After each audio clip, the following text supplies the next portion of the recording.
का। बिहार की औद्योगिक नगरी और दिनकर की जन्मभूमि से आप सभी को मेरा प्रणाम। दिनकर जी पे आने से पहले अगर उस मातृभूमि की बात न की जाए तो ये भी तो अपमान ही होगा दिनकर जी हमारे मातृभूमि का।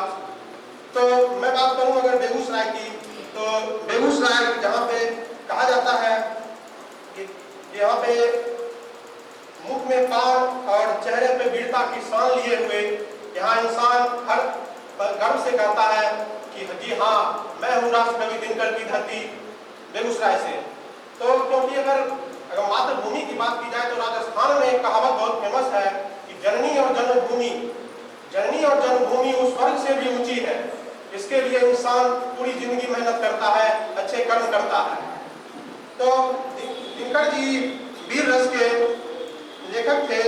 तो दिनकर जी संघर्ष पे चर्चा करते हैं, क्योंकि संघर्ष तो इंसान कहा जाता है मां के गर्भ से लेकर उसके कब्र तक चलता ही रहता है। तो इसी पे एक लाइन है कि युद्ध नहीं जिनके जीवन में वो भी बड़े भागे होंगे, या तो प्रण को तोड़ा होगा या फिर रण से भागे होंगे। तो इसी संघर्ष को और कहा जाता है संघर्ष में आत्मसम्मान बहुत जरूरी होता है, क्योंकि अगर संघर्ष में आत्मसम्मान न हो तो वो संघर्ष भी कोई काबिल नहीं रह पाता है, वो भी एक टाइप का चाटुलता हो जाती है।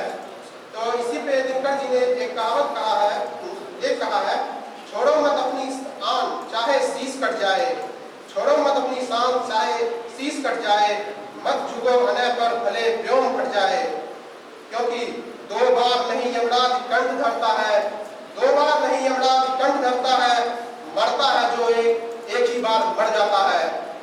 इसका अर्थ है कि आपको अपने संघर्ष के दिनों में भी अपने आत्मसम्मान की रक्षा जरूर करनी है, फिर चाहे इसके लिए बादल फट जाए या धरती धस जाए, इसके लिए कोई बड़ी चीज नहीं है। लेकिन अगर आपका आत्मसम्मान मर जाता है तो आप जीते जी भी ऐसे भी मिट पाए जाते हैं।